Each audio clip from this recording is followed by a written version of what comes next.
Hi, this is ZPPS Daudgaon. Today we are starting our regular activity, one day, one structure. We took a challenge of 100 days, 100 structure.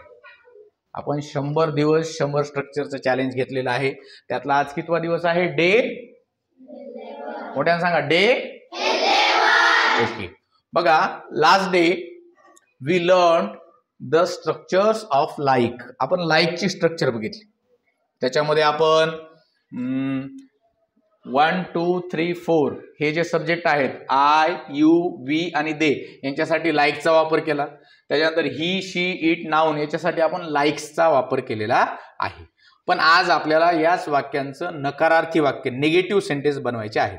तर मग हे बनवत असताना आपल्याला वाक्य असं बनवायचं आहे की मला आंबा आवडत नाही किंवा मला पपई आवडत नाही. तर आपल्याला काय करावं लागेल? तर सेमच आहे, फक्त आपल्याला त्याच्यामध्ये डोंटचा वापर करायचा आहे. कशाचा वापर करायचा आहे? डोंट. कशाचा वापर करायचा आहे? आता डोंट हा डू नॉटचा लॉंग फॉर्म आहे, सॉरी शॉर्ट फॉर्म आहे. Do not. बघा, डू नॉट जो आहे त्याचं छोटं रूप आलं का लक्षात? त्यालाच इंग्लिशमध्ये शॉर्ट फॉर्म किंवा कन्स्ट्रक्टेड फॉर्म असं सुद्धा म्हटलं जातं. डू नॉटचा डोंट. मग वाक्य कसं तयार होईल? मला पपई आवडत नाही कसं म्हणणार आपण?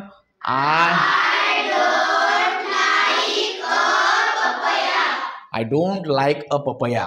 I don't like a papaya.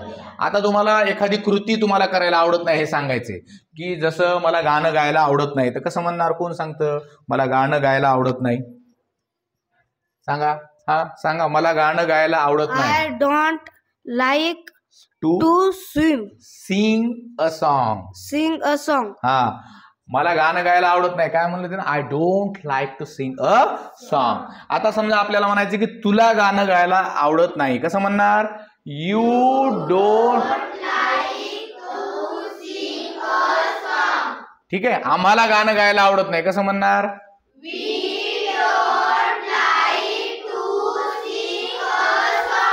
त्यांना गाणं गायला आवडत नाही कसं म्हणणार?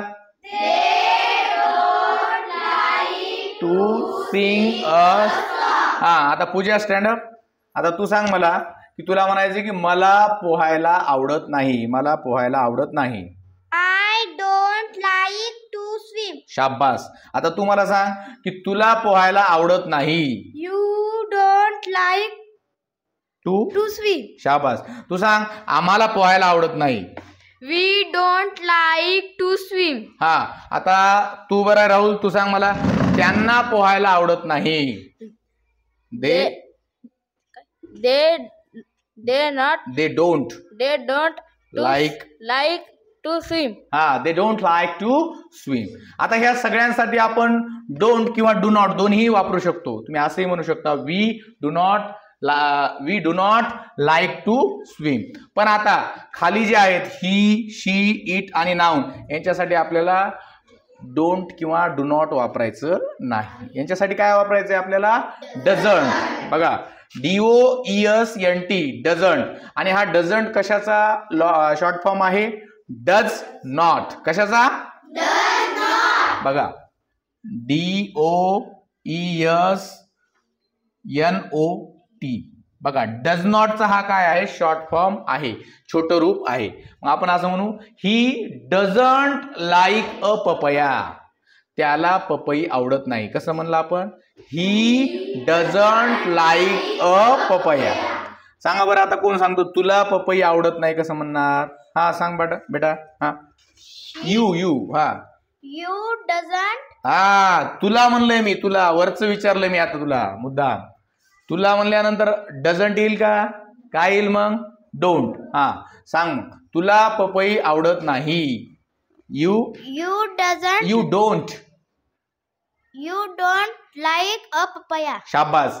पण आता आपल्याला म्हणायचं आहे की त्याला पपई आवडत नाही. आपण म्हणलं he doesn't like a papaya. आता सांगा बरं तिला पपई आवडत नाही.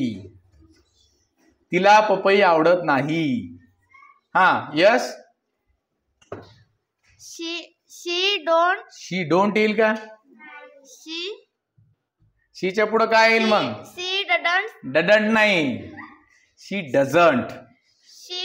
doesn't like a papaya. शाबास. बघा आपल्याला ही आणि शीच्या समोर डझंटच घ्यायचं आहे, डोंट घ्यायचं नाही. मी मुद्दाम उलट सुलट विचारलं. ठीक आहे. आता हे ईट कोणासाठी वापरायचं मी काल तुम्हाला सांगितलं. निर्जीव वस्तू, प्राणी आणि लहान बाळ. काल एका ऑनलाईन मध्ये मित्रांनो विचारलं की सर तुम्ही ईट प्राण्यांसाठी वापरायचं सांगितलं आणि काल जी तुम्ही स्टोरी सांगितली त्याच्यामध्ये माऊससाठी तुम्ही ही वापरलं, तर ते का झालं असेल. तर मी त्याचं एक उत्तर देऊ इच्छितो.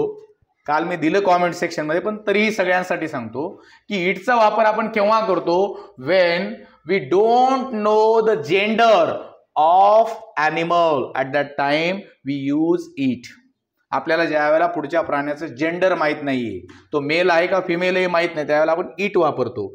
आणि ज्या वेळेला गोष्ट सांगत असताना किंवा स्टोरी सांगत असताना आपल्याला माहित आहे की तो मेल आहे का फिमेल आहे प्राणी, त्यावेळेला आपण तिथं ही किंवा शीचा वापर करू शकतो. आलं का लक्षात? ही किंवा शीचा वापर करू शकतो. म्हणून काल मी एक वाक्य वापरलं, ही वॉज म्हणजे mouse, he was playing on lion's stomach, असं एक वाक्य वापरलं होतं. चला, आणि नाऊन म्हणजे एखाद्याचं नाव.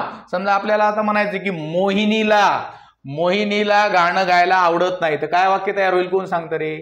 मोहिनीला गाणं गायला आवडत नाही. यस संध्या, मोहिनीला गाणं गायला आवडत नाही. काय म्हणशील? Mohini doesn't like to sing a song. शाबास. Mohini doesn't like to sing a song. म्हणजे या ठिकाणी आज आपल्याला ज्या वेळेला आपण लाईकची निगेटिव्ह वाक्य करतो, दोनच गोष्टी महत्वाच्या आहेत ज्या लक्षात ठेवायच्या आहेत की डोंट कोणासाठी वापरायचं. सांगा बरं, डोंट कोणासाठी वापरायचं? आय, आणि डझंट कोणासाठी वापरायचं? आलं का लक्षात? ही शी इट नाऊन. ह्या सगळ्यांसाठी आपण काय करतो? डझंट वापरतो आणि वरती डोंट वापरत असतो. आता हे तुम्हाला वाक्य लक्षात आले का सगळ्यांना? तर तुम्ही डोंटचा वापर करून 15 आणि डझंटचा वापर करून 15 असे 30 वाक्य उद्या येताना करून आणायचे आहे. This is the homework for all of you. Tomorrow I will check it. Okay, thank you so much for watching our video. Thank you.